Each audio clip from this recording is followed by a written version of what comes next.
So if you are listening right now, put your right hand up and give us a call on 0116-482-2086, or you can call us on 07748-855-055. Of course, a lot of wonderful programs yesterday, a lot of response for the kids show. It looks like the kids have taken over Ramadan radio, and there's more interaction. And that is good, because if we take these kids, and they are 5-year-old, 6, 7, 8, and at an early age we start to develop them, even when they call in on the quiz show, the sheet show, or they call in to read a ayah or anything from the Quran, that is wonderful, because that is their journey started in engaging. And that is what it's all about, awareness and engaging. If we don't do that, then we ain't going to develop tomorrow's generation very well. Right now? So, all good? Okay. This is a live technical issue problems we have, and we have to deal with them. So, is all good? Yeah, we got a call? Yeah, put it through. Assalamu alaikum. Wa alaikum salam. Brother Zed, how are you? I'm good, yeah. How are you? Alhamdulillah, not too bad. Not too bad. You see, early morning, rise and shine technical issues at the radio, and they're dealing with them. And while they're dealing with them, I'm talking. How's that? Wow, man of many talents. That's what you are. You know, you have to do these things. Now, I was talking about the young kids that are engaging on the quiz show, on the Nasheed show, and also reading a surah from the Quran. Isn't that wonderful? Some of the kids I've been listening to, they've been absolutely, alhamdulillah, they've been beautiful. Really, really good. I mean, there was one in particular yesterday, a 2-year-old. She was just amazing. She made she was really, really, really good. Now, you know what? I have to now change my role here and start learning how to do a kids show, because that's getting more interaction than the adults. Well, no, I think you stick to your day job. I think you do. I mean, you're a superstar anyway. Well, listen. Let me tell you now. What about the engagement yesterday with the Bangladesh community? Was that fantastic or not? Right. It was. And you know, do we know in our city how many people live here from the Bangladesh community, and what is their history in this city? Did we know that? No. And no one knew. Did we know that there are 4 Bangladesh councillors in our city? No, but I think we shouldn't talk about politics after what happened yesterday. I think politics is an absolute joke at the moment. Absolute joke. Well, of course, it's part of our lives. We live in a community, and a lot of development has to happen, and we can only do that collectively. We can do it together, and we can move forward, can't we? True. Like that. Absolutely. No, that's best way. That's the best way, brother. As always, that's the best way. Yeah. So I think that is it. So. What have you got in store for your program today? Tell you, a fantastic guest coming here today at 9, and we're going to engage and learn more about the Somali community. How's that? Mashallah, yeah? That's really good. Our stats, and what we're trying to do here is bring awareness to everybody about all the different communities that we are living with in Leicester. And if we learn about each other, we create awareness with each other, we will integrate, because at the moment we have been coexisting, right? Would you agree? Yes, 100%. Like your family, what year did you come here? I came here precisely 1st of January 1986. 1st of January 1986, yeah? Now, that's during the Malawi immigration that happened in the city, yeah? Correct. Yeah, that is interesting. So we did cover that in the 70s we had the Ugandan Asians, which is the theme we are also running this month, which is called Once Upon a Time 50 Years Ago. I think have you heard of that one before? No, I always learn new things from you, brother. Okay, Once Upon a Time 50 years ago is the expulsion of the Ugandan Asians from Uganda, and a lot of them, many of them came to Leicester, and a total of 86,000 Asians were expelled from Uganda, and they were scattered all over the world, and predominantly they came to the UK because they had a British protectorate rights. Okay. Which, to inform all our listeners right now, what that's all about is that when our grandfathers were brought over from India to Uganda, Kenya, they were told that if you come, we will offer you British protectorate rights. Now, nobody has a clue what that means at that time, right? Nobody had a clue. Now, we came over, and what in reality it meant that we could then be placed anywhere in the British Commonwealth, because these were all British areas. And when you upset Idi Amin, he just went on one, didn't he? And he said, take all your citizens out of my country. Yeah? Yes. And that's what happened. So that was Ugandan exodus into England. And of course, we came here as liabilities, and guess what? Guess what? In 1972, the council leader at that time, they went on Melton Road, they started marching there, telling us not to come here, we're not wanted, right? Allahu Akbar. And you know what we are like? You tell us not to go right, we'll go right. And we still came here.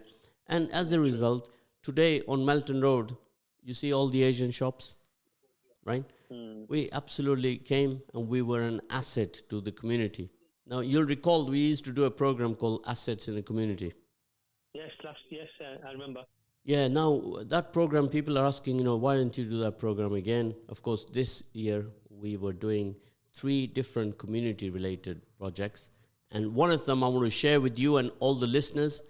And you also have a big reach out in the community, is we're trying to bring together all our charities, all our community organizations, and then work with all of them from this radio initiative from this year, is put them all on one platform, share with them, and support each other. And what I'm trying to do at the radio here, the radio is absolutely committed to get more business engagement and attach that and as a sponsor and a supporter with each one of those organizations. So, for example, if you have 20 organizations, and I know you are very active with one of them, then we attach one business organization or 2 or 3 to support that team. True. And True. And I think the other message I want to just basically mention, I hope you don't mind. I think people, alhamdulillah, we've got a really, really good focus on loads of things like the support with all the charities and everything. But I think what we need to remember is, let's not forget the city retreat is really, really important. Well, that would be one of the organizations as a part of the team. And if you can also think of organizations, right, then we will come along. We'll work together. Yeah? So this Brother Hashim is calling me right now. Brother Hashim, I am live on radio, so you come along upstairs and join me right now.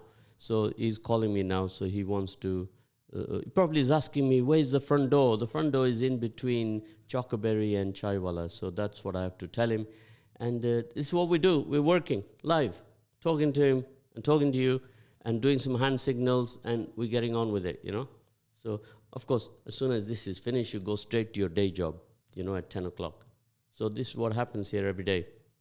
So that's interesting. So I want you to, all of you listening in right now, including yourself, Brother Sajid, to look at organizations which you want to write down on this list.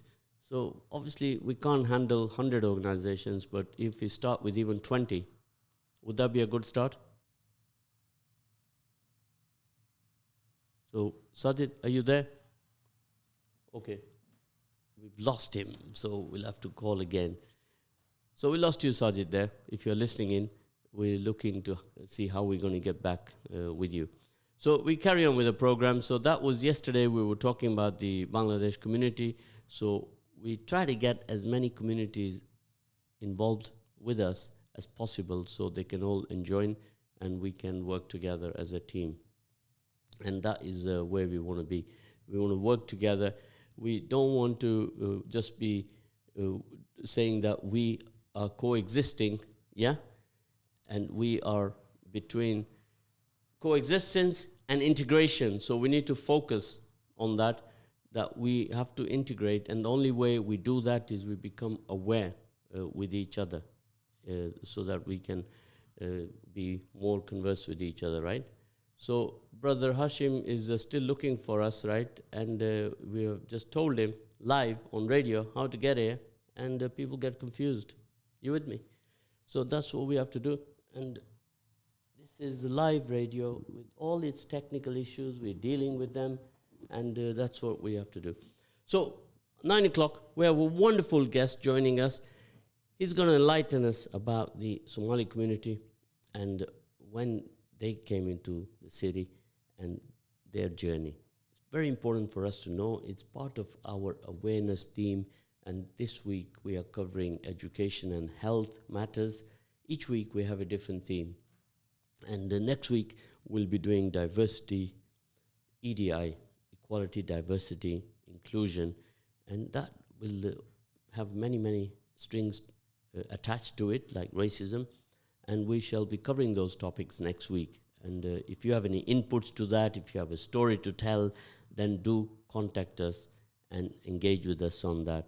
So you can contact us on 0116-482-2086, or you can call us on 077-488-55055, and we can have a good discussion with you.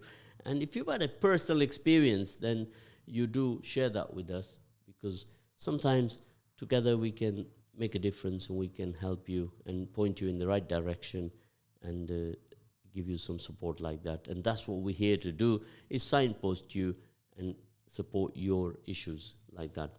So that is next week. Next week is EDI, equality, diversity, and all that we shall be discussing. But today we shall be, any community that wants to engage with us, they must contact with us, because we are not able to catch all of you. There are from A to Z so many communities. Like you start at A, you have the Afghanistan community, then you start with B, you have the Bangladesh community, and C and D, the Danish community. We have A to Z, every community from A to Z that are living here in the city. So it's very important that we are able to engage with as many as we can. So that's what we have to do. That's what we have to do. So we are still looking for our guest. He is wandering up and down Evington Road and looking for us, right? And he will find us shortly. So if I'm going to request my producer to go downstairs and open the door for him. He's there right now. So he'll go there. This is live. This is happening live with hand signals, with giving instructions. You know, you just have to do that, you know, on live radio, and things happen. Of course, we don't have a staff of 10 people here. There's me, and there's me, and there's me, and there's one other inside. And now what we do, we get these young people, we train them, teach them, and you have teething problems. You have to live with that, because there's no other option. And you train them on media, on graphic design, and as many things as we can that are associated with radio, with TV, with journalism, and we signpost them. Now, all of you, if your children are aspiring for a career in journalism or media, then you have to connect with us, and we will signpost you. And we obviously are searching every day for younger people to come and work with us, because without you young people, we are not going to develop the next 10 years of our community, right? We need to have you come on board and start doing things that we are doing here at the radio, right? So it's very important that you engage, and we are going to work together as a team. Now, my brother is here joining me. First thing I'm going to do is ask him to take his coat off, and he is going to be melting in this studio, right? Because this studio, sometimes it's too cold, sometimes it's too hot. That's how it is. You know, that's how we are in England, aren't we? We're always complaining about the weather, and it's either too cold or it's too hot. It's never there in the middle. So today, we'll all get working together on learning about the advent of the Somali community in Leicester. And Brother Hashim has joined me today, and he's setting up his tools, his mic, and, you know, this is the routine of the radio. You walk in, you put the mic right up there like that, you know, move it, set it up to your height, and, you know, small, medium, large, and you go through that routine, and you do a bit of hand signals, and you get him to be comfortable. So, Assalamu alaikum, brother. And what happens is the producer gives me a sign there, sign language, to tell me all is good. She can hear him. She set up his mic. That's what happens here, live. So when you come here to join us at the radio, that's what you will learn, all the ins and outs from basics to the next level. So you're listening to Zed on the Rise and Shine show, Ramadan Radio, 87.7 FM. So if you want to call us in, we're going to talk about some wonderful topics with Brother Hashim. You can call us in on 0116-482-2086, or you can mobile or text us or WhatsApp us on 077-48-855-055. And my brother Hashim, how are you this morning? I'm fine, thank you. If you can come, yeah, that's where I want you to be. So I understand you had a little bit of a journey coming here to the studio, right? Yes, because I came once, but I'm not good with the Directions. I would be lost if they didn't have these technologies nowadays. Even though I know the area very well, but Brother Hashim, we talked about this throughout the 12 days of Ramadan, is that the digitization that is coming upon us in the future is going to be at another level. Now, today, we don't have Atlas anymore, do we? no, not at all. We don't have A to Z anymore. Not at all. Do you remember that A to Z book? I do. There was one for every city. I do. And me being a traveler, I'd open up my boot and there was a crate there of about 20 of those books, one for each city. And not only you and those days I used to have a navigator on the right side of the vehicle, on the left side of the vehicle, so that they will tell me what I need to do, and I will focus. I will focus. I will focus on the journey. No, you moved here to the year 2000, but before that, I'm telling you, 70s, 80s, 90s, there was A to Z. And before that, I was in Europe, so I was using the same atlas as well. But always, I had to have a navigator with me. We one day, what we need to do is arrange for our youngsters, right, to engage in that era. Yes, without the tools of today. Yes. Yeah, and that would be a challenge. That would be a challenge, and then we take them out, right, as a family or as a group, and we say, right, now we're going to do this as it used to be done, right? Exactly. So they can no phones, no navigation, and okay, that would be a good challenge. Brother Hashim, can take it. Did you say no phones? No phones, yes, because they can trick you. Because if you give them the phone, they have always access to the technology. So that day, we need to take them away, all the phones and everything. You are now in the midst of creating social disorder. No, you are creating SAD. No, what? Right? You're going to call SAD. Are you familiar with SAD? Yes, but what I'm trying to do here is experience.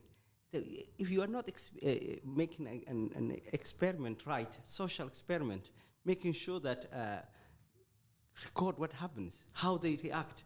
You give them the car, you give them the address, and you say, let's move to this address and see what they can do. Of course. Nothing. And of course, there's be a great idea and a day out for kids. So, guys, let's organize this. Somebody take the lead on this, and we'll have a great day out with a lot of youngsters and have some fun at the same time. Yes, and you see, you're creating people who are staying together, talking together. Nowadays, we can sit in the same place, and you will have talking to someone in Australia or somewhere, and I will be talking to someone in Somalia. That's social distancing.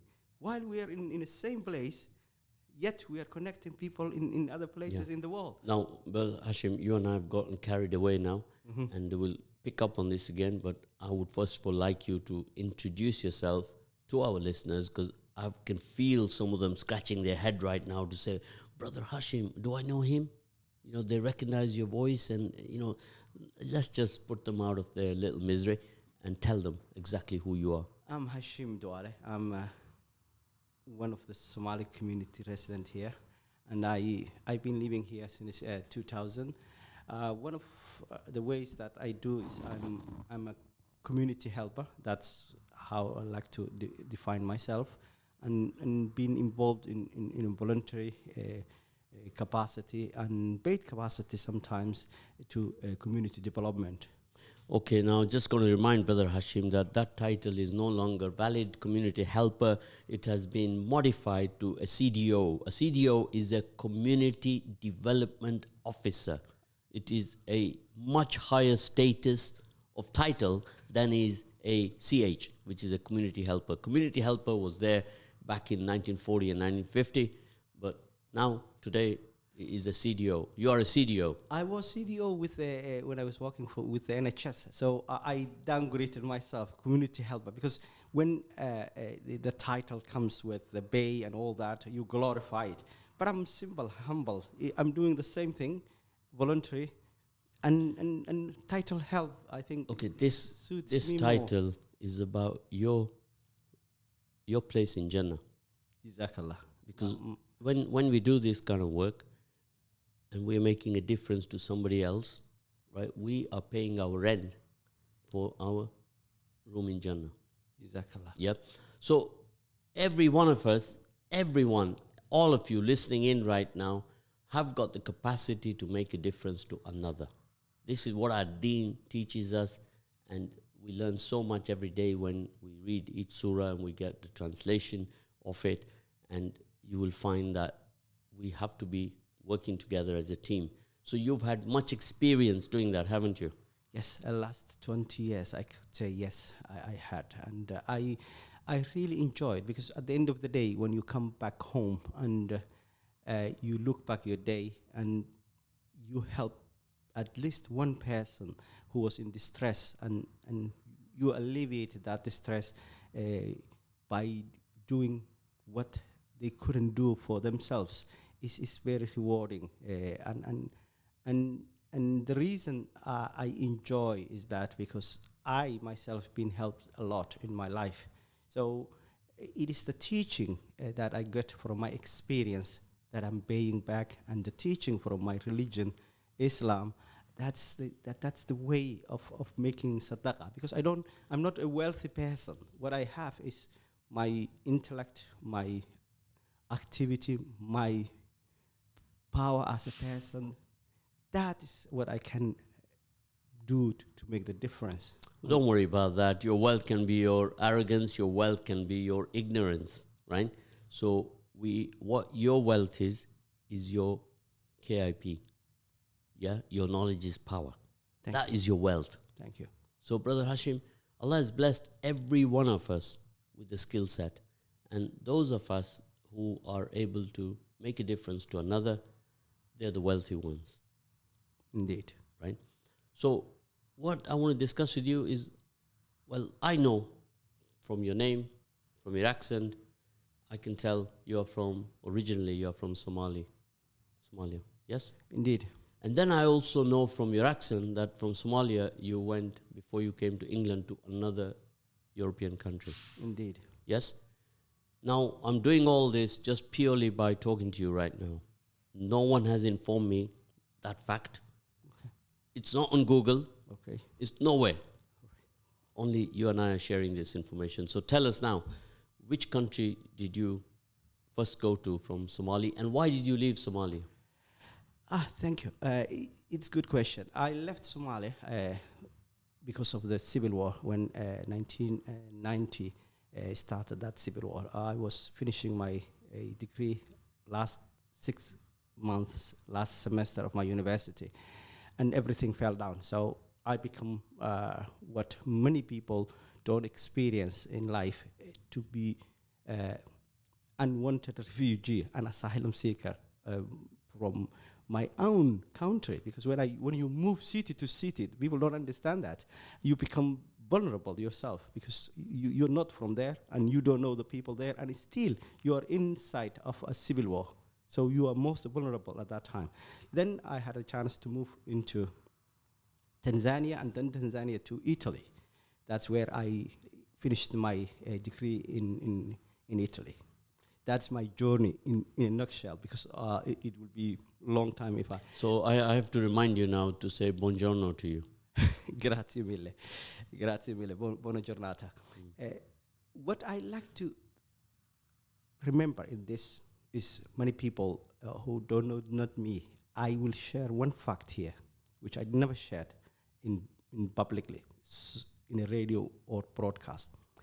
The reason I was in Italy is because of a very good Samaritan family who sponsored me from Somalia to Italy. Not a government, not another one family, a husband, wife, and their child. That person was my professor back in Somalia. When I wrote to him, he made sure that I reached Italy May 1991. And that was the most experience that I had as a person. This person who's never related to me, who's not same religion as me, was so generous. And he treated me as his son. I was living in very posh area of Milan. He paid all my degree, everything in life I wanted. That shows how Almighty makes people think. And when I finished my degree, I was so arrogant. I just left home, as many youngsters, because I couldn't stay forever as a guest in my life. That's when I reached here in Britain. And I wrote to him back and I said, look, thank you very much for doing that. I could not stay and be always by your side. And you've been great and you did whatever you did. And I'm thankful. What I said that time, I was so arrogant. And I still remember, I said, look, if I were you, I wouldn't do what you did to me, for me. And I said, look, and I tell you the reasons. If you left me a good person in the middle of civil war, the civil war changed people. When you brought me at your home, I could have been assassin and kill you and your family. And I said, look, you risked your life, not only your wealth with me. And I said, why you do that? He said, look, I did it and I will do it again. He taught me good lesson. He says, look, I said, really, you're not only generous, but you are one of a kind in this life, because one of the things you have teach me here is that you could have found anyone who needed what I needed in your doorsteps in Milan and give them. You didn't. You could have found someone, your skin color, you could have given anything you have given, same religion as you didn't, but you gave me. And I said, that is not only someone can be generous and give you half of what they have and say, get on with it. But you bring me your home and trust me. That's what I learned from. So I've been helped. That's where I'm trying to get. I've been helped a lot in this life. And this is only giving back. It would be fantastic, isn't it, to send him a feed of this particular conversation. We'll do. Right? We'll do when you provide me. Yeah. Now, you have contact with him? All the time, every day. How about we get him on the program? I could do that. Yeah? I could do that. I could ambush him. Does he speak English? No, I could do your translator. Great. That is homework for you. And let's get him on the program and you can do the translation in Italian language. Yeah? Gladly. And this is the face of humanity, isn't it? It surely does. Yeah. It is. A very, very emotional story, that, because you've told us about somebody who did not even look at your skin color, your creed, your caste, your tradition, your culture, your religion, and he put all that to one side and he put on the face of humanity. Indeed, he did. And you rightly said that you yourself could not do that. Few can do it. I wasn't tested, but what I was trying to express that time as a young person, I wrote this. How old were you then? Oh, early 30s, I think, and it was very tough time for me, because still I couldn't figure out what I wanted to do with my life, because I left university at that time and came to Britain, and all those were changing for me. And I was in a situation where I was asylum seeker again in Great Britain. But that didn't stop me to dialogue. and try to write down things and try to make sense of what was happening in my life. So the immigration from Somali, about what year was that? It was 1990, December 26, I think. So we are quite right in saying that in the period 90s, 1990s plus, the immigration started from Somali. No, the immigration, and I couldn't call the immigration, Somali to Britain started when the early retirees of seamen were retiring in the coasts of Cardiff and Liverpool and East London. So Somalis were not new, and I'm talking about before World War.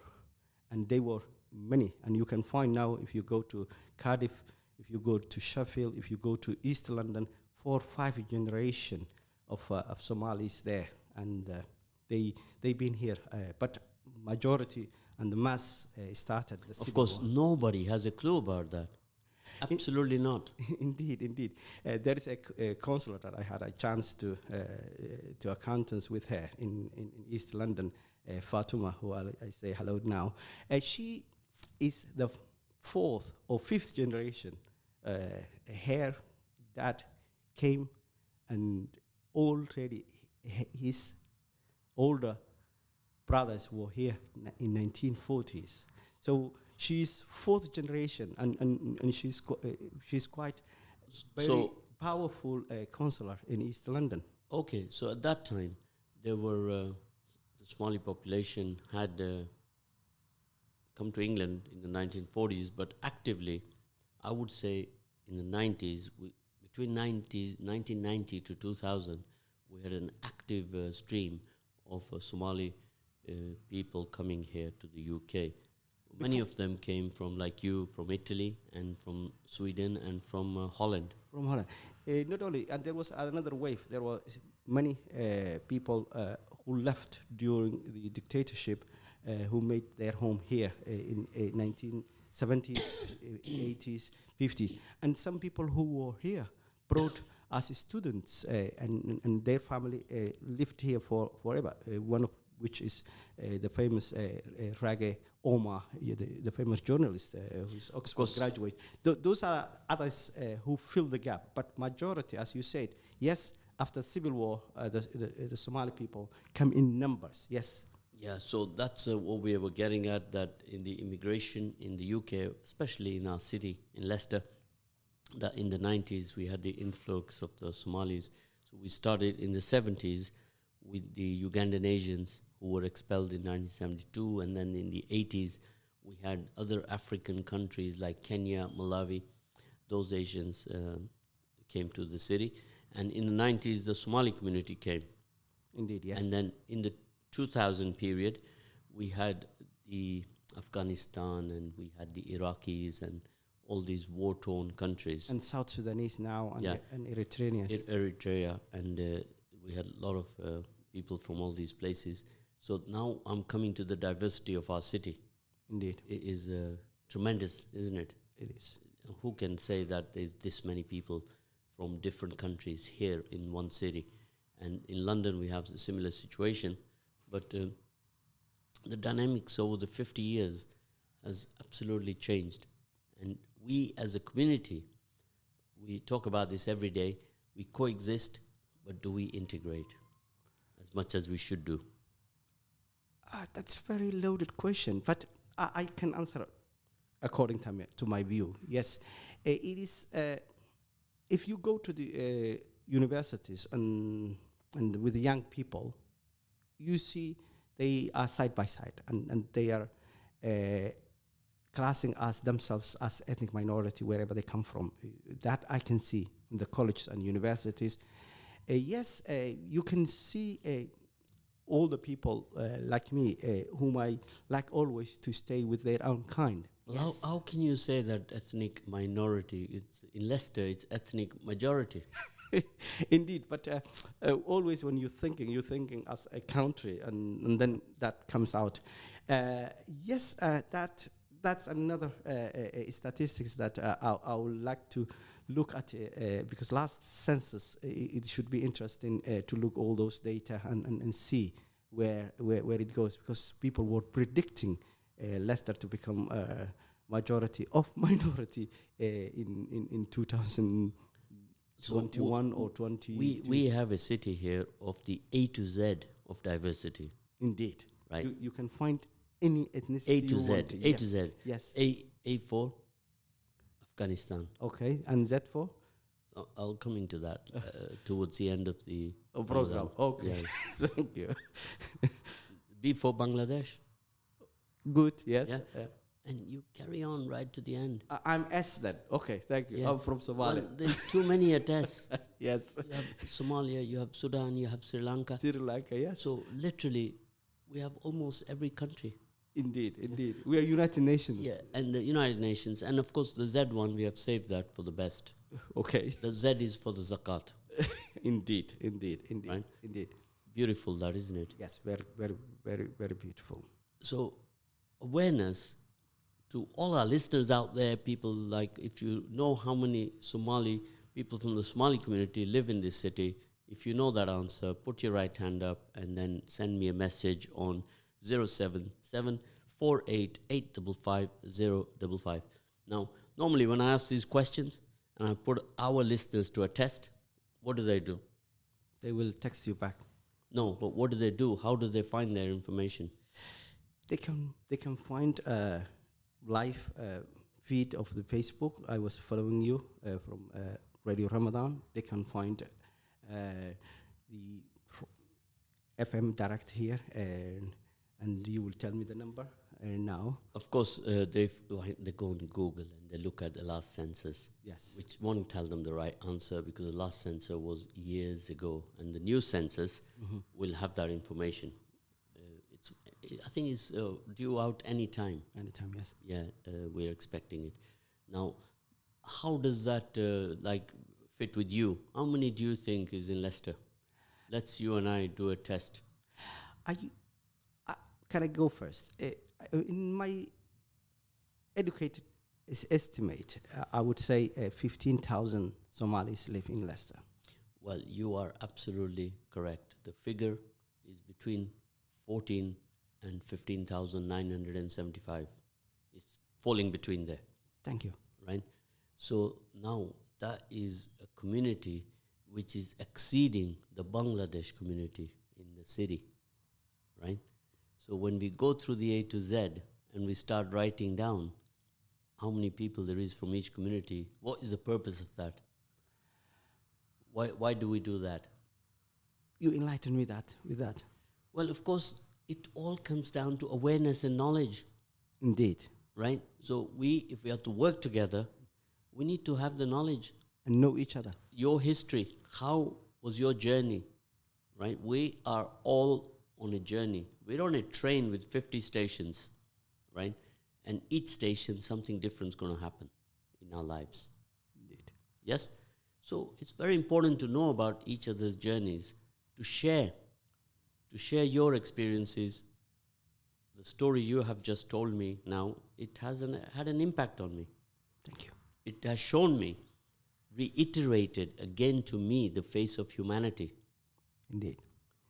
And I can share with you his name. He's Professor Emanuele Natalicchio. Great. Emanuele Natalicchio. He's from Milan. And you see the distance, if we can calculate from Milan to Mogadishu, is very long.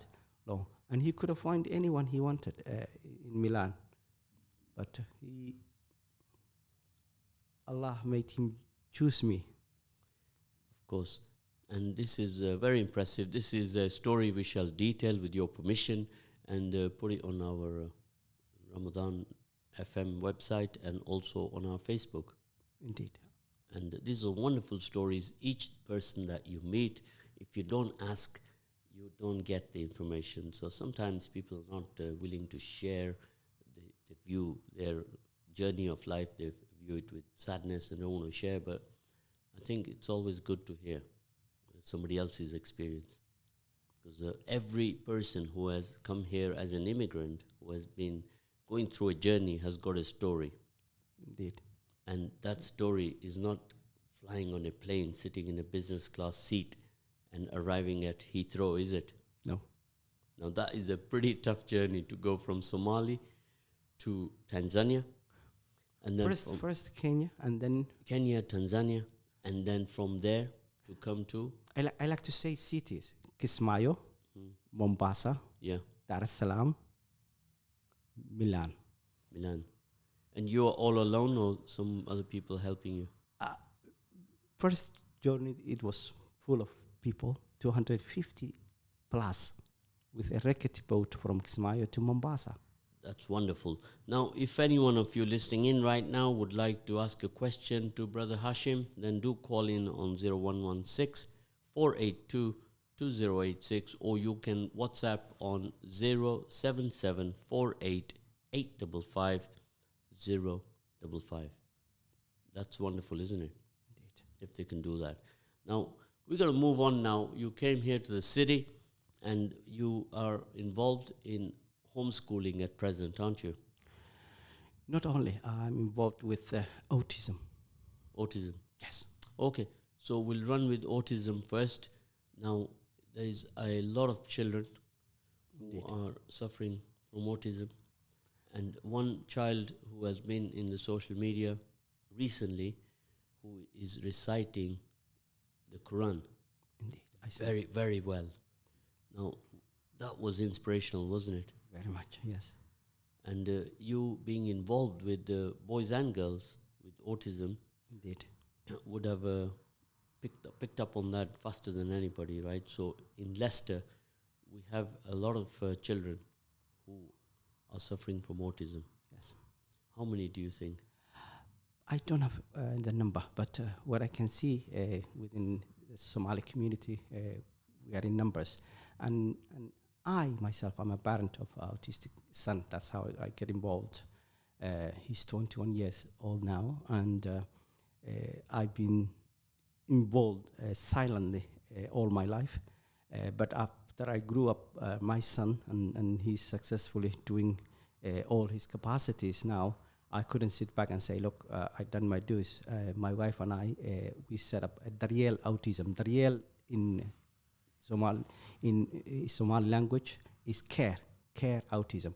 What we find out is that many people would not know about the services that's available to them, and they were succumbing to the stigma that the community puts on them and ostracizing them, and they felt keeping their children at home, and that's protection for them because they couldn't bear the amount of stigma that they were subject. So this is something that I am ready to break. Many people think the biggest barrier is the language. No, the biggest barrier to the people to find services are the stigma that the rest of the community are imposing on those with disabled children. I see. Well, I myself have been experienced autism with the 3 or 4 parents that are very close to me, and I see their children, and they suffer from autism. And if you can tell our listeners a little bit more, what is autism, how the journey of a child starts, and how the parents identify that the child is suffering from autism, because you don't know, do you, at the age of 2 and 3? How was your experience? First of all, it's a condition that the person lives with it.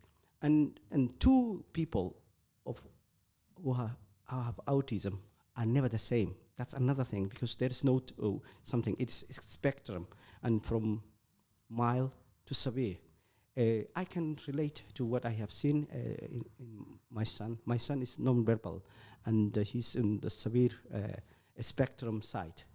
And one of the difficulties a parent raising a kid with autism is the way that you need to bring them up. And it is about loving them, trying to make sure that you treat them with the respect, that you make them feel available. Forget about what people can say about you or not say about you, because when you bring out your child and they run away in the supermarkets and they throw tantrums and all that, people might look at you. Don't think about them. Think about your child and making sure while they're young to give them the best. And it is affecting how the brain processes the information. It's different, neurodivergent. And that is that the way that they perceive. Some of them are very, very bright. And they have put in this world the science that we know. Now they find out that Albert Einstein was autistic. So this is a spectrum. So what we are trying to do here is make sure that and the best advice I can give any parent is walk with the children while they're young. And when you walk your child, while walking not by yourself, there are services that are there. You are the advocate for your child. Be out there. Make sure that you find all the services that they are entitled and walk with them. The best person who knows the child. For example, when it comes to making diagnostic, it is you that need to be the voice. You will be seeing the expert or the consultant only 15 minutes, and you have to be prepared. You have to have journal day by day, not only focusing on the behavior, what caused it, what the child was doing before they go to tantrum, how many times it comes back, are they verbal, what it is that makes them not wanting to do things, kind of that way. Because psychiatrists work that way. You need to give information. And if a parent, for whatever reason, they withhold that information or they're not sharing, they will get misdiagnosed. So what I'm trying to point is building from the young child up to when they grow. And Allah doesn't give anything that you and I cannot handle. So if Allah bless you with a child with disability, Allah knows that you can do it. And it's up to you not feel frustrated, not feel unwanted, not feel that you're alone. You need to come out of that shock that any parent can go when they've been told that their child has got this condition or that condition. That is not something that you should be making time and lose time with it. You need to move on, you need to be proactive, and you need to be there for your child. And from that moment on, you can find other groups, you can find other people, and make sure whatever you do, you use the methods that are tested scientifically. Because don't Google things and do to your child. Use NHS, use other proven methods that are there.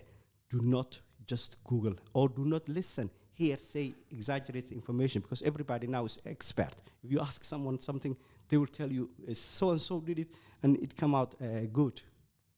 That is what I'm trying to share as a parent to parent, whoever is listening today to us.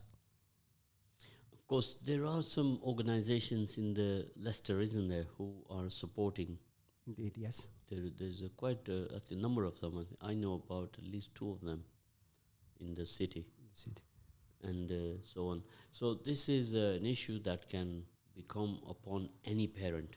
Indeed. In the future, today. And I myself met one parent, and his son is now got to be about 35 years old.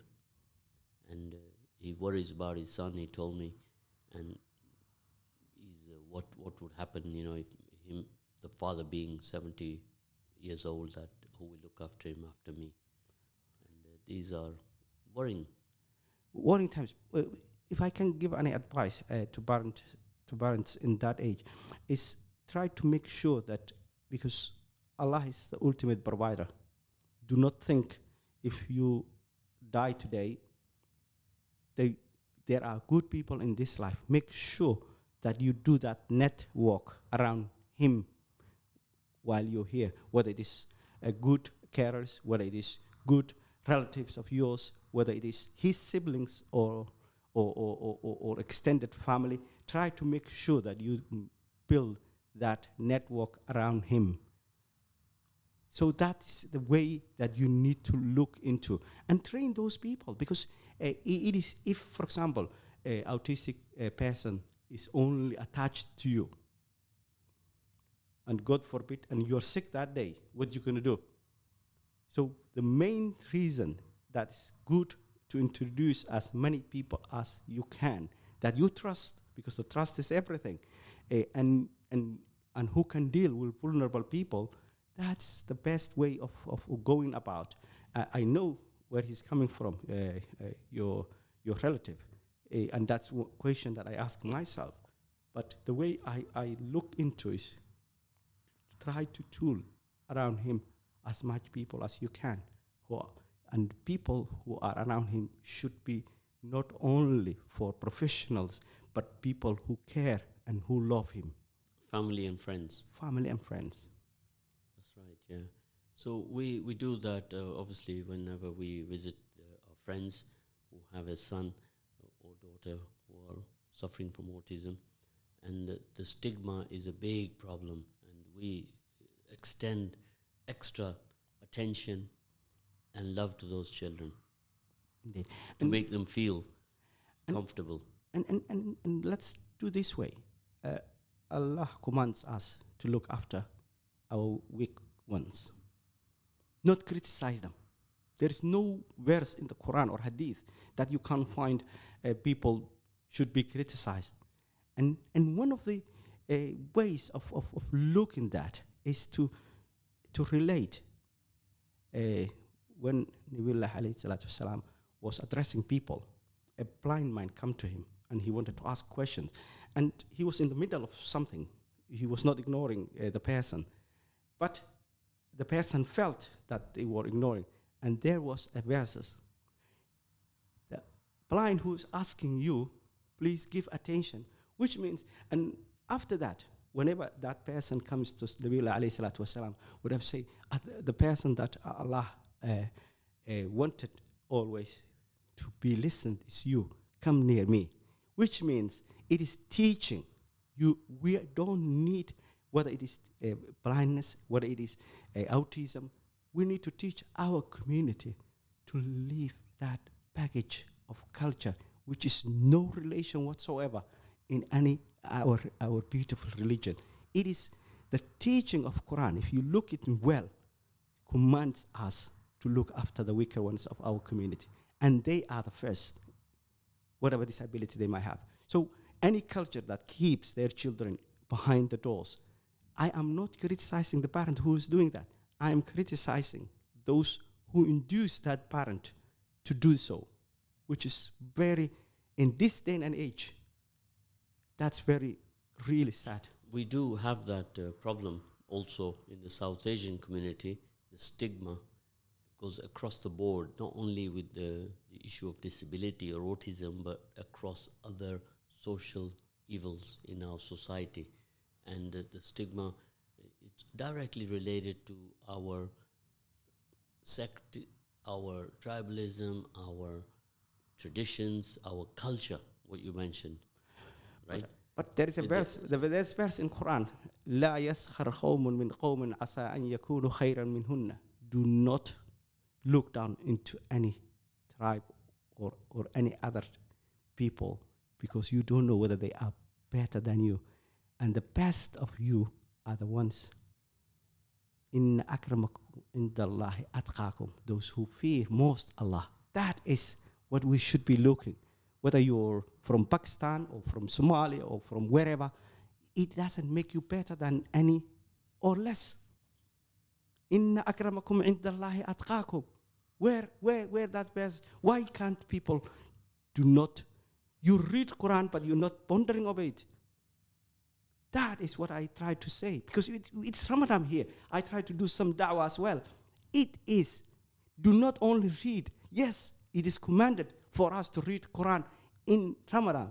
But if you are not understanding, if you're not taking on it, if you're not pondering on it, if you're not rectifying your mistakes in life, you are just blind reading it. Sorry if I get emotional when I get to this point, because it has to be said. And thank you for giving me the airwaves today. Yeah, it is very important. So this is what Ramadan Radio is all about, to bring awareness across the board on all topics and to engage with all our different communities in the city, right? We're going through that A to Z, and we shall complete that by the end of Ramadan and be all much better for it. And then we can share this information with everybody. So it's just one page, one WhatsApp message for bringing awareness to everybody. So it's kind of information that people are not going to go and look for on the Google. What is the purpose of it? It's so that when we are aware, we're able to deal and process that information in an effective, positive manner. Indeed. And that's the aim.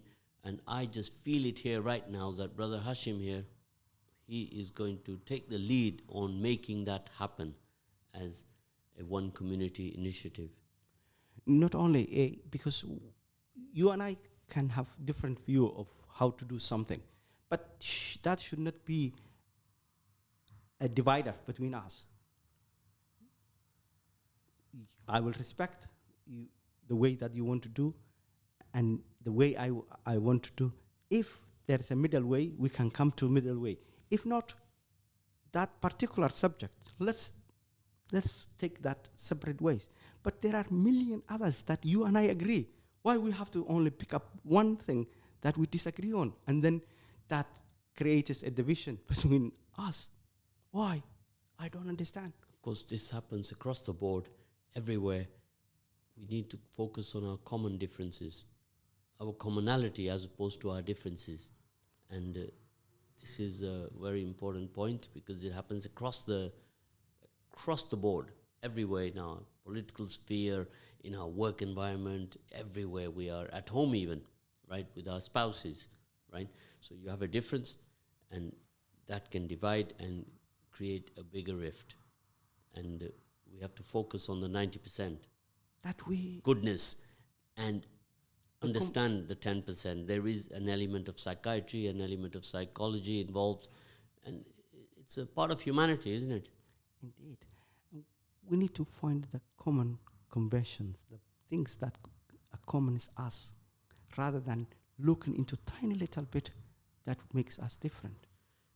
Now, we're going to move on now to the education element, because this week the theme is health and education, or education and health.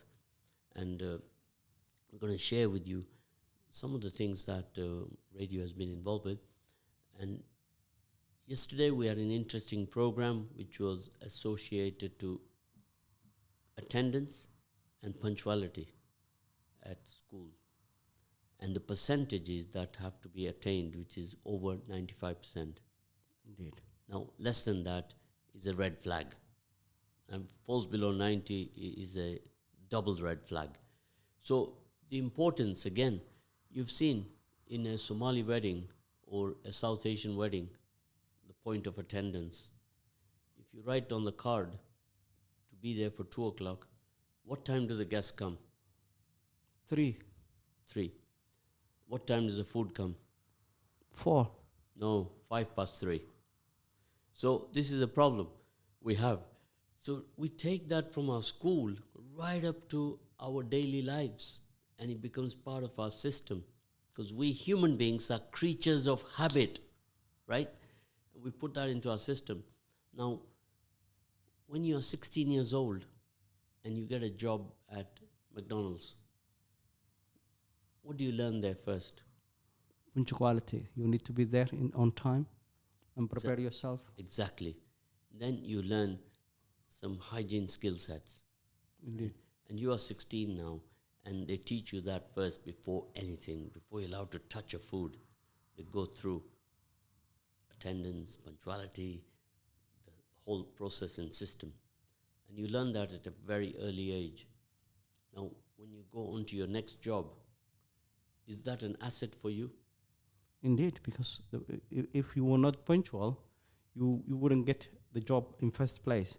So what do you register your mind is that punctuality is the must.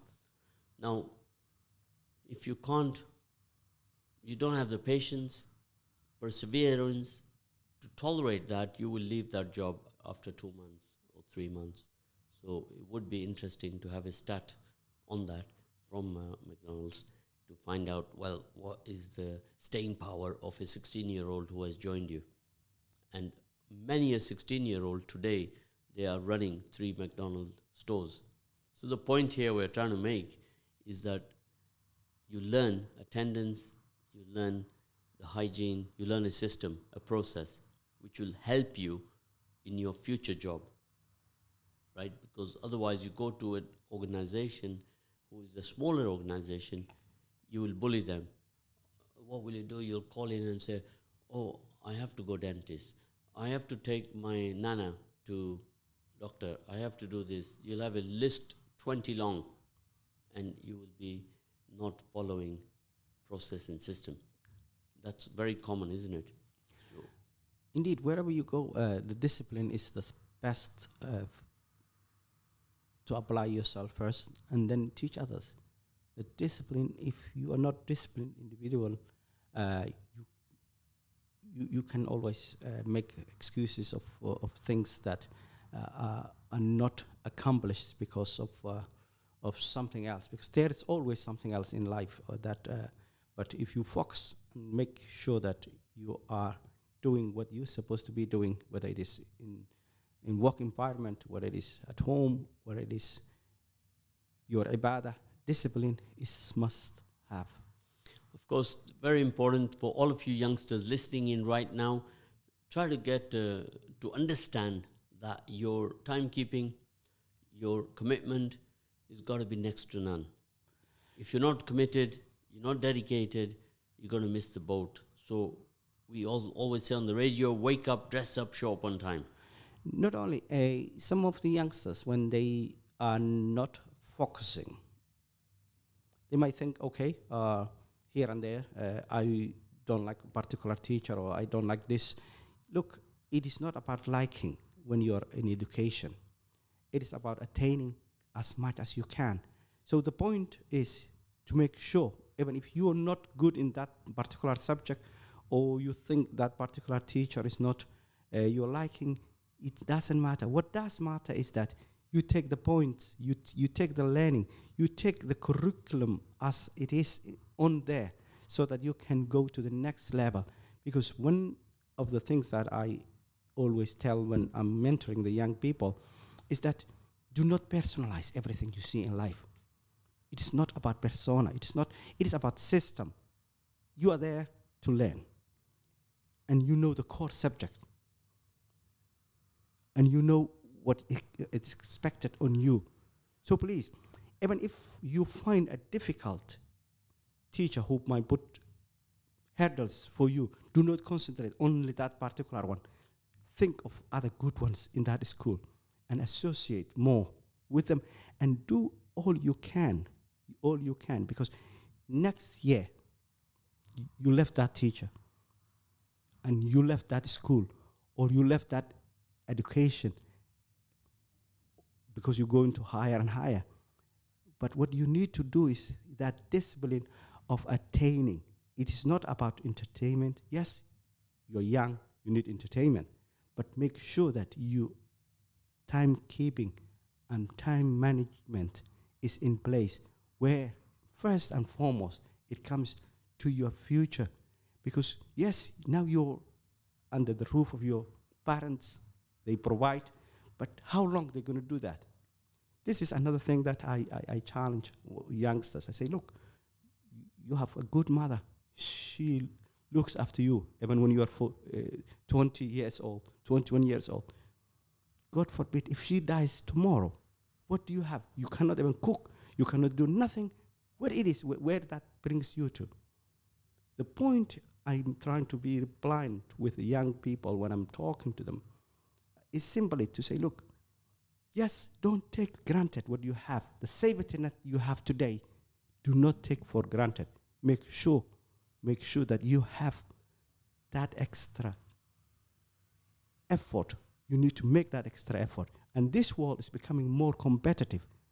Do not leave yourself behind, because every job, there will be 25 people who want the same job. And you need to be those people for you to get what it is that's there that you choose, even when you are graduated from any university? Of course, as you may be aware that I do a lot of work with youngsters, especially those who want to pursue a career in entrepreneurship. And I recall 2 years ago, one Somali gentleman came and he said to me, he was listening to me on the radio and he said, can I meet you after your program? And I said, yeah, come to the studio downstairs. I'll meet you at 7 p.m. He said, I need some help. I'm desperate. I have an interview tomorrow and it's a second one and I need some help. He was panicking, right? So what did I do to support him now? In a short time, it's not easy. So he had been to the first interview and the second interview. I just told him, look, you're just going to talk to the person. There'll be 3 people there. You focus on one. You will find out which one of the 3 is going to be the decision maker. Focus on that person. And you just tell them the truth. Tell them you are here to be an asset, not a liability, right? Because in the work environment, it's all about assets and liabilities, right? Your liabilities are your losses. Your assets are your profit. And of course, the next day he called me after his interview. He was so grateful. I said, don't worry about being grateful. Just wait and let me know if you got the job. And he got the job. So a little bit of helping hand for a youngster goes a long way. Indeed. So all of you listening in right now, it's our responsibility as adults, parents, businessmen, or whichever field of profession you are in, to lend a hand, support the youngsters in the community. And it is even better when you go cross-community. There's a lot of blessing in that. Because that is when you have shown that you are not a person of the 4 C's, right? You know the 4 C's? Thank you. Always enlighten me, please. Here we go. All of you listening in right now, you're just about going to listen to what Hashim is waiting to listen to. He's ready with his arms folded, right? Like he was at school and he was waiting for the teacher to tell him the answer. The 4 C's is the caste, color, creed, culture, right? You overcome all of that and you support one another in the community. You overcome the caste, the color, the creed, and the culture. That is the 4 C's. So when you want to be effective in the community, across all the communities that we are looking at from A to Z, that is the first thing we have to overcome. And then after that can come the T, the tradition, yeah? Then after that, the patriotism, the nationalism, the religion. You see? It's a long list, isn't it? Indeed. Now just to sit and educate or bring awareness to everybody about the 4 C's and the T and the religion and the patriotism and the nationalism, all these, any one of these can create a war.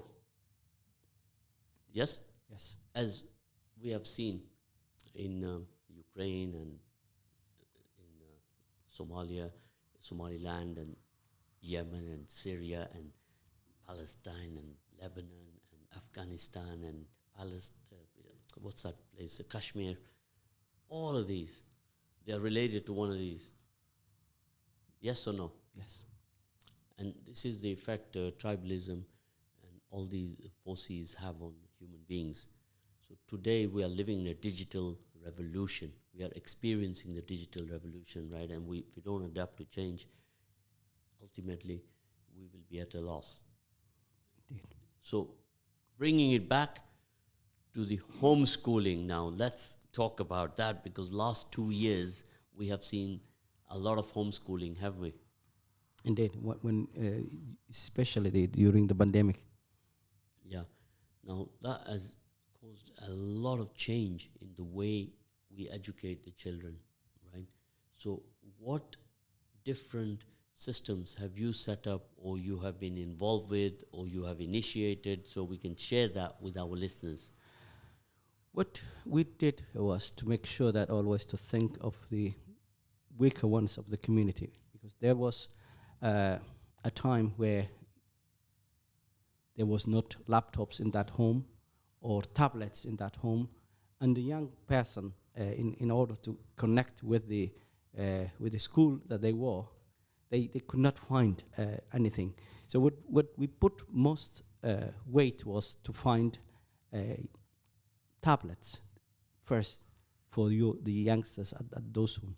Those who could not find it, what we have done is simply to call the parents and make sure that they give away their smartphones to the youngsters. And sometimes when you have many children in one home, it will be difficult also to share. So thanks God there were a lot of good Samaritans in Leicester, and there was a lot of donation, and there was also a lot of funding to purchase those equipment, and those were very important. And knowing who need it, that's another clue, because Was it only in your community? And because what Or was it across community? cross community it was, and what we have done was, and we find out some people are so proud, and we were going behind the scenes and we were saying, look, this is a loan, bring it back when you finish, and then they will take it. If you tell the person, because some people are, even when they are so in need, they don't show that need, and they want to be proud. And we were saying to them, look, this is a loan. Make sure that when the child wakes up, they click onto whatever web page they go to for their school. And as a parent, make sure that you always go around the rooms where they are. Make sure that they're not playing games. Then make sure that they're focusing. And sometimes you can even say hello to the teacher from the other side, because it is an online thing. Make sure that because sometimes they can even connect and go to sleep or play. Say, look, make sure that they do what they're supposed to be doing. So those kind of tips to the parents were also beneficial for us to share. One thing I will share with all of you listening in right now, the teaching of Quran, for example. So children are learning to read the Quran from a teacher across a continent. So you can be in America, you can be in England, but your teacher could be in Africa or in Pakistan or in Bangladesh or in India. Indeed. And the Qari could be anywhere. And yes. this is fantastic, isn't it? Because those Qaris, they also need an income. Indeed. And I always say to the parents also to do some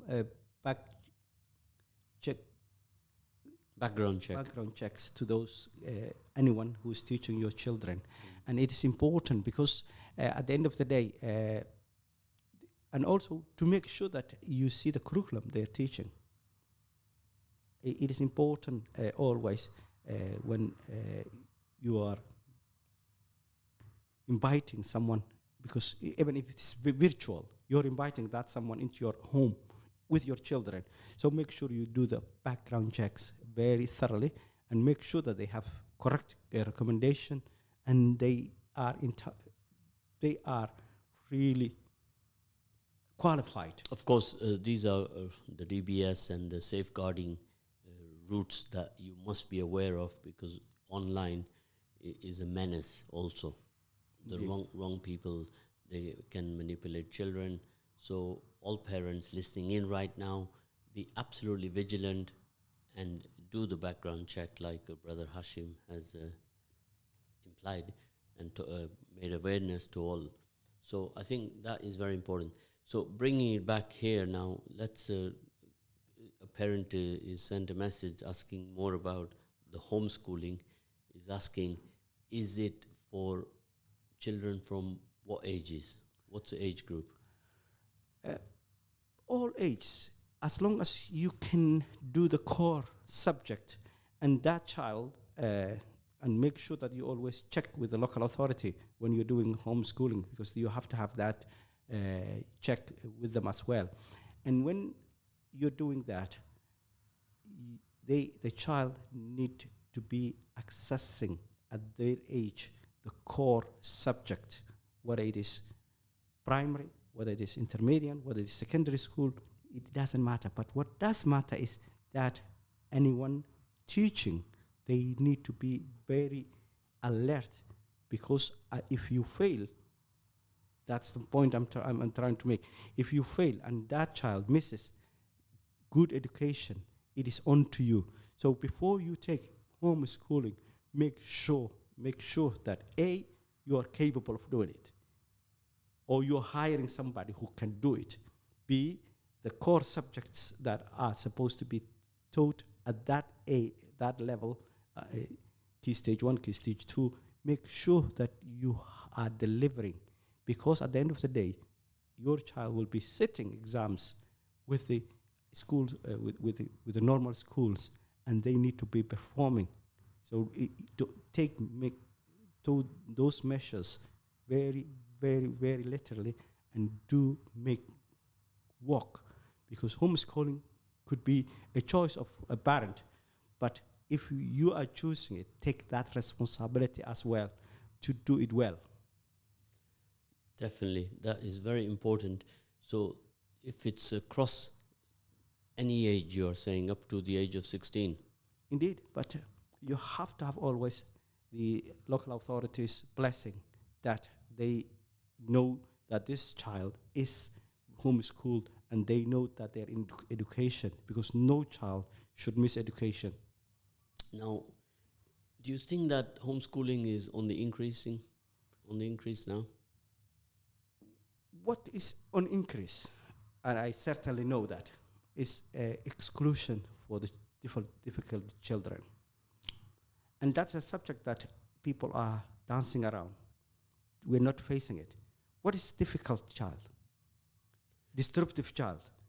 And that is something that many boys in ethnic minority communities are putting out of the education.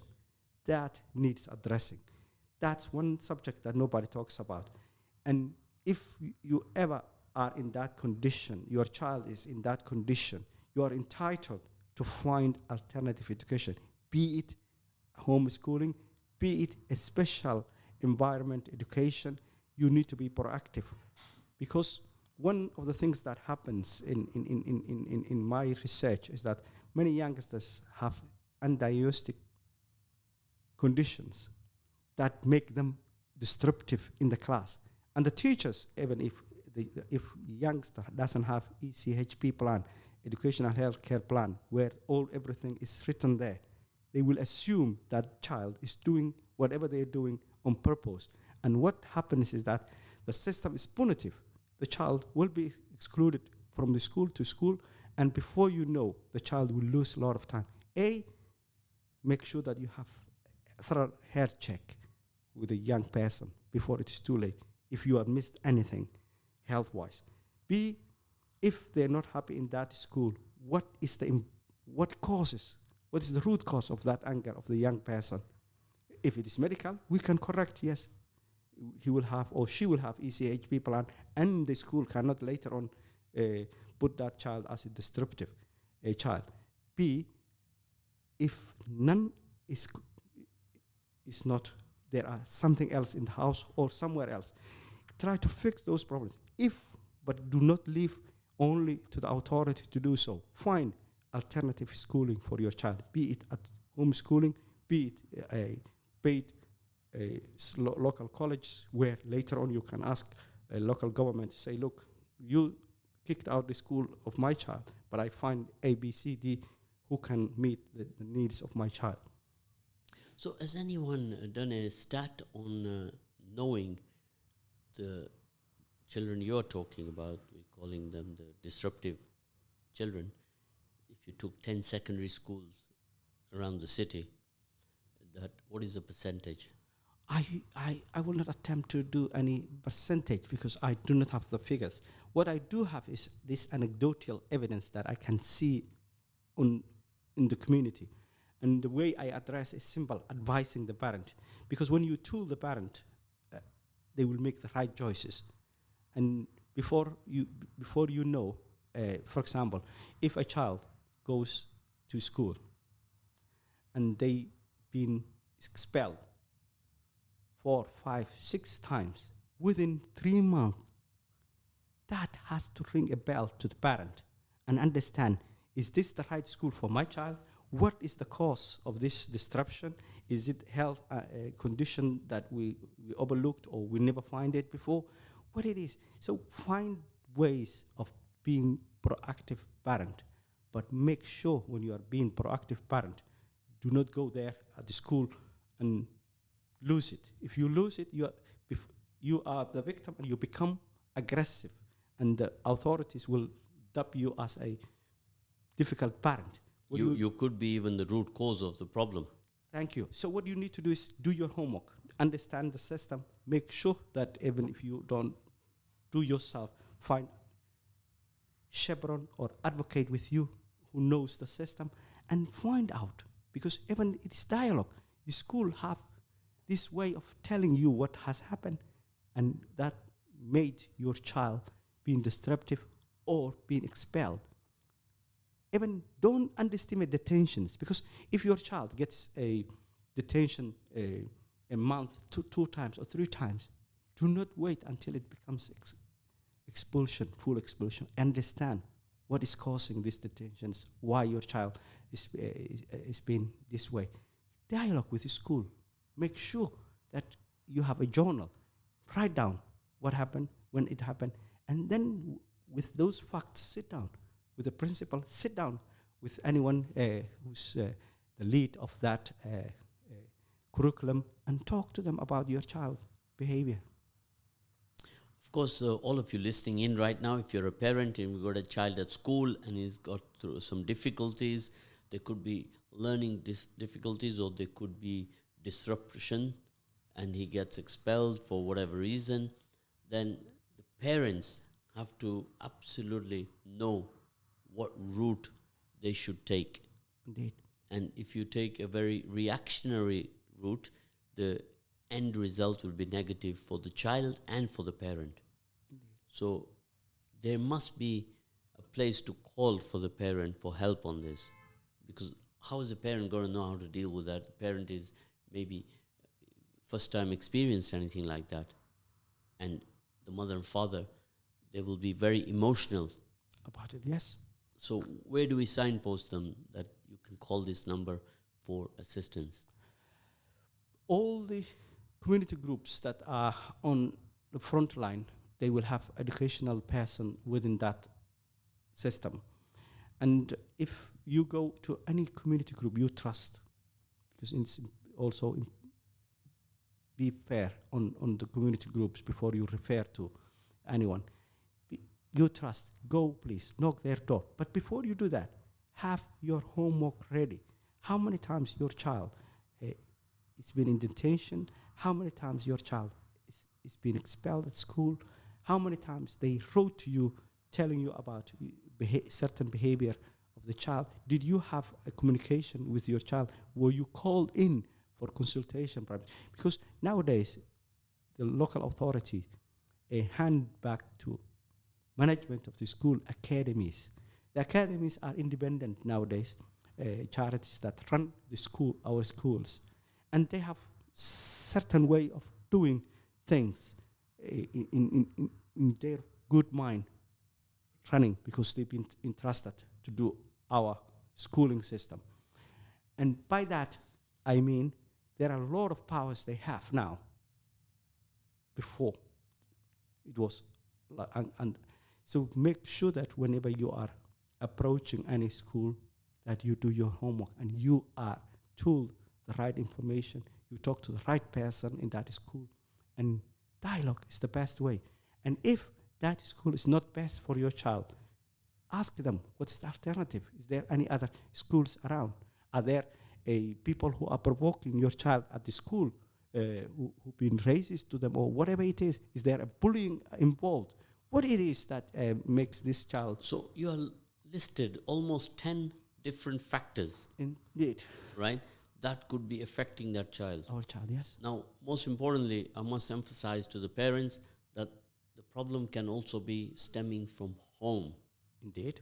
Now, when a parent is a single parent, then the child has missed out on good parenting. And the problem can start from home, which is then brought to the school. that is also a factor, isn't it, in the list of 10? Could be factor, and when any parent, what I will say to them is simple: put aside your emotional situation at home, even if there is a marriage turbulence at home at that time, if there is a separation in that family, concentrate on what's best on the child, rather than putting the drama from two adults in the house if they are living together and there is a dispute between them, or if you are a single parent at that time, where is your other half? Are they contributing for the upbringing of this child? Did you cut them off from your life? Whatever decision you have made, you need to fulfill that decision in a way that your child benefit most. Of course, all the parents listening in right now, the early warning sign starts at your primary school. Then that could carry on to your secondary school. And if we can fix the problem earlier, it's much better. And the best way to put right everything is give the youngsters a schedule. Do not leave any gaps in their life.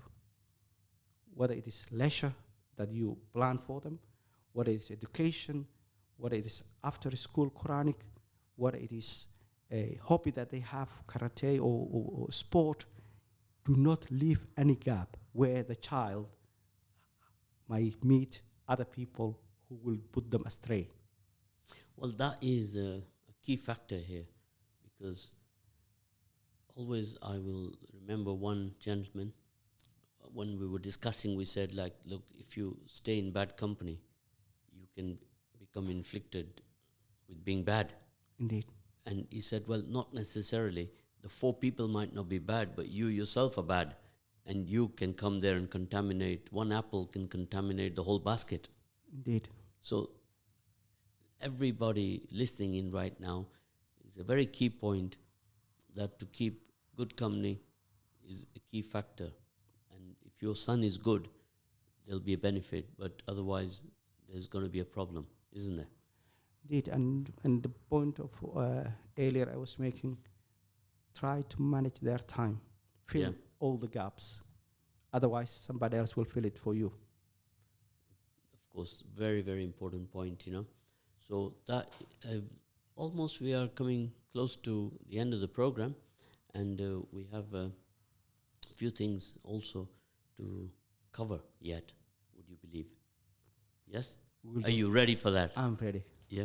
So, of course, it's a lot to take in from Brother Hashim, because he's a man of many skill sets, and his journey of life has been a tough one, and he has been positive. He's always maintained positive energy and continues to help in the community, right?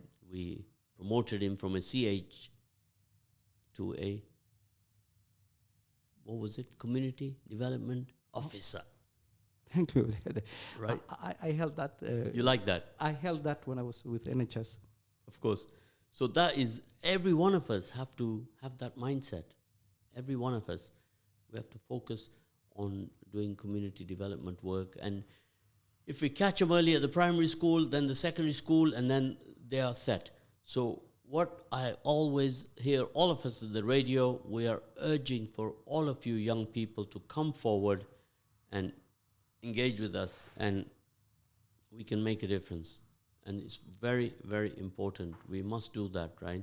We need to engage with each other and make that difference. If we don't do that, then we will not have the next generation to be better than us. So almost you can list a whole long list of problems that we have in the community that we are saying, well, I can't fix them, but we can get our youngsters to be the change that we want to see in this community. Indeed. Isn't that the way forward? That's the way forward. But we need to tool our youngsters to fulfill that role. We need to make them able to do it, and we make them to give all the assistance they need to fulfill that role. Support. And the support. So that support structure can only come from the adults. You cannot expect a 15-year-old to go there to bring the change in the community that we need. Now we move on to the next section is we have an aspiring future politician. He's from the Somali community. Now, we are not interested whether he is with the red, with the blue, the yellow, or the green, right? We are looking for 3 more youngsters who want to aspire to bring change to community, whether in the world of politics, be a councillor, be an MP, or just be an active member in a community organization to bring positive change. And the 4 people, we are looking to take them to Uganda as part of the Once Upon a Time 50 Years Ago initiative, where they will embrace other politicians there and experience community schooling, community life and schooling over there. So they can come back to say, wow, we've learned a lot. Now all these schools, they run on the English curriculum. So we're doing some projects there in primary schools, doing development work in the primary schools, because they don't have the facilities that we have here, right, in England. So the facilities are dismal.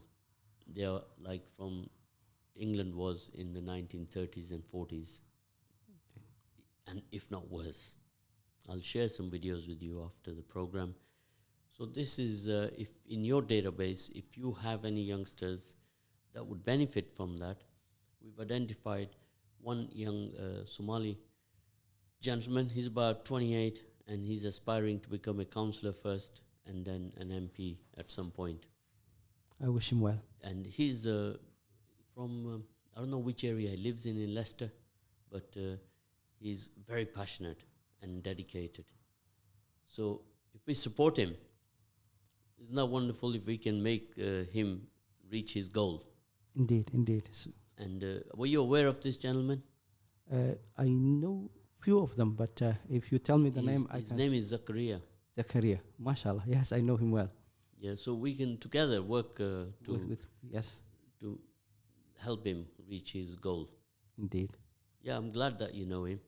Oh, he regards me as one of his mentors, and Wow. I'm flattered. He's very knowledgeable young man and very potential.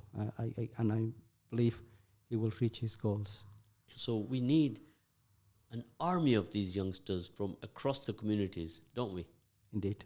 And if we can identify them and start to support them in their respective fields, then they can all make a better community. And I wish that this project that really, it's always good to bring back to the roots the young people so that they can see a different angle from the world. Not that will be learning for them as well, and So helping locally whatever project that they've been assigned to, education and interacting with the local. Yes, that's good project. yeah, so of course now I would like it very much if you can become an ally. So you and I, and then we can get a few others together and deliver this initiative.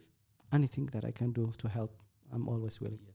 So here, it's not just Radio Ramadan on 87.7 FM, brothers and sisters. We like an aim and an objective for every single program that we do here, right? Primarily, we are focused on developing our younger members in the community because they are the tomorrow. You and I are today, right? We were yesterday at one point, but we are today now. But we need to create our tomorrow. And we have to focus on the youngsters. So all of you, identify youngsters in your database and let's work with them.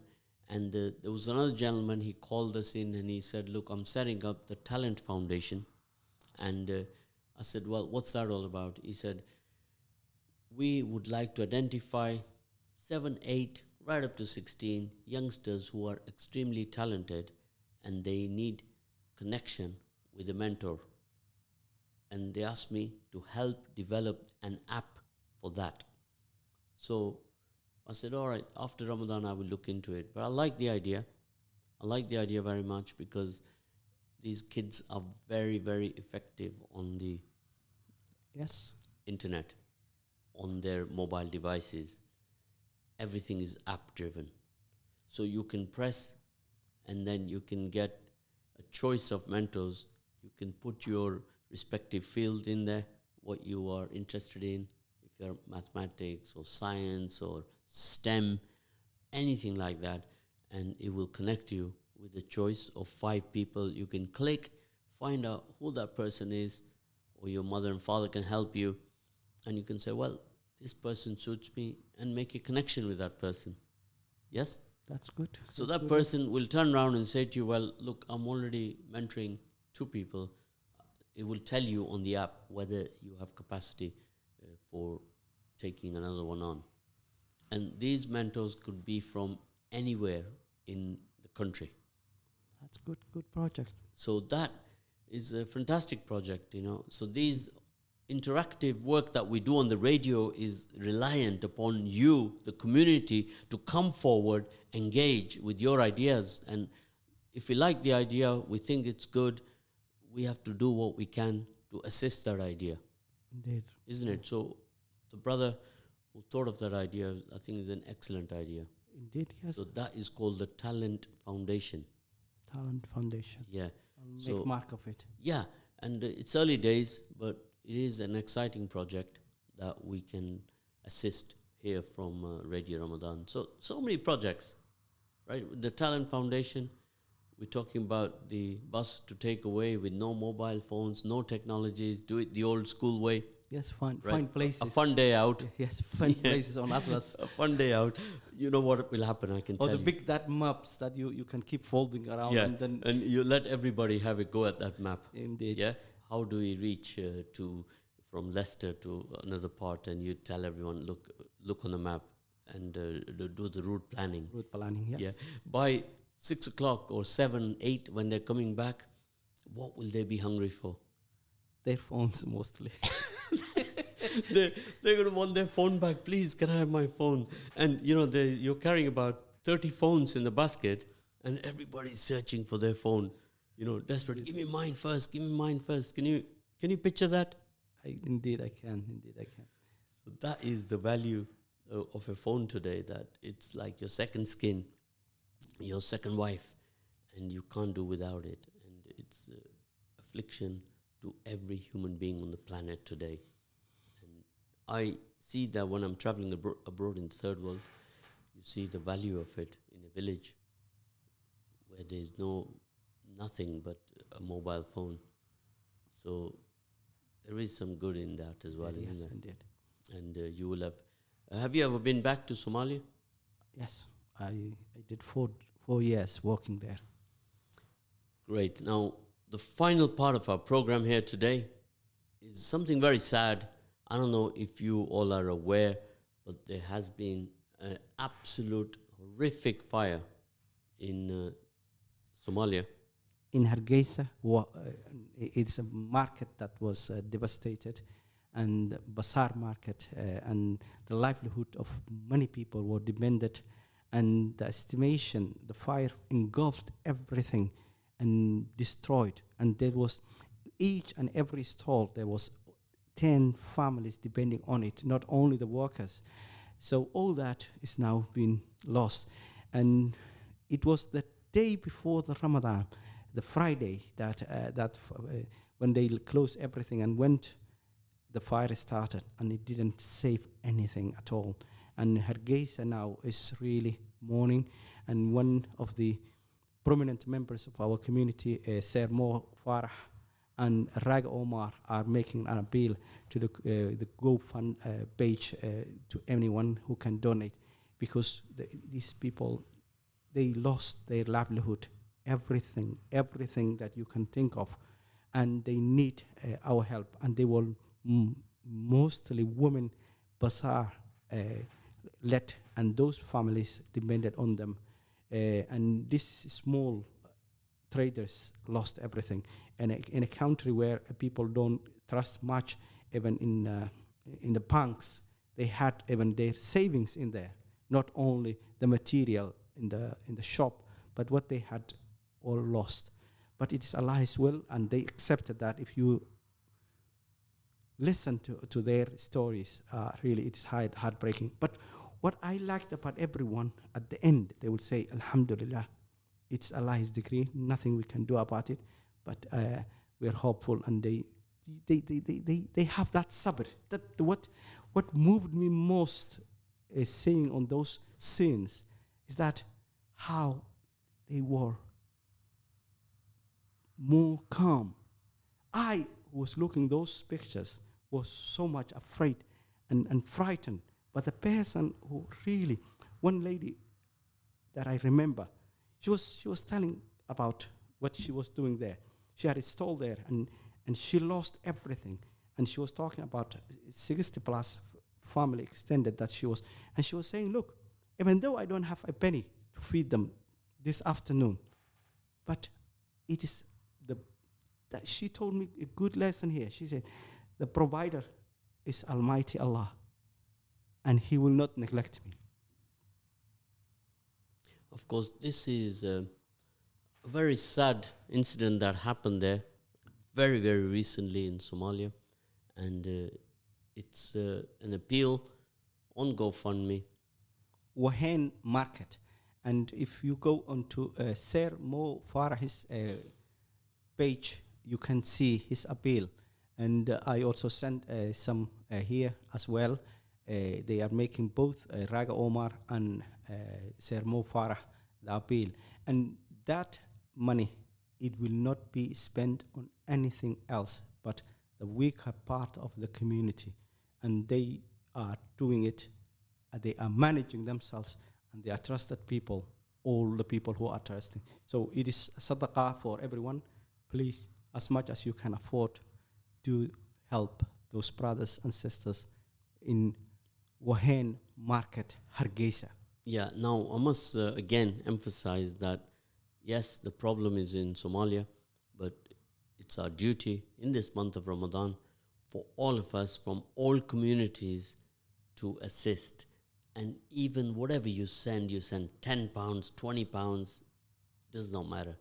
Whatever you send, it's all going to add up, isn't it? It do. And yes, it does. so, brothers and sisters, all of you listening in, you're aware that here at the radio, we are capable. If we could raise so much money for the Leicester Children's Hospital last year, the year before, then we can continue to do this good work and donate some good funds to this particular GoFundMe. Now, you can again, as Brother Hashim has reminded you, go on Mo Farah's page. Everyone knows Sir Mo Farah, and Ragi Omar, one of the top journalists in media today.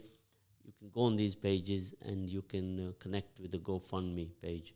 And Hashim, if you can forward us details as well, then if anyone calls in, we can send them in the right direction and even put it on our website and our Facebook page. I will do gladly.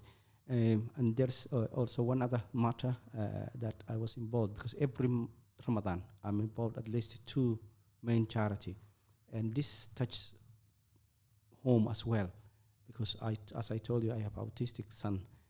Back home there's a school that is needed help, because the children out there, they need transportation to reach the school. The school is really funded by Samaritans, no government, nobody. People, a brother who moved from UK put together that school. When he went back, he has got his daughter, cerebral palsy, and autistic, and he couldn't find a place for her.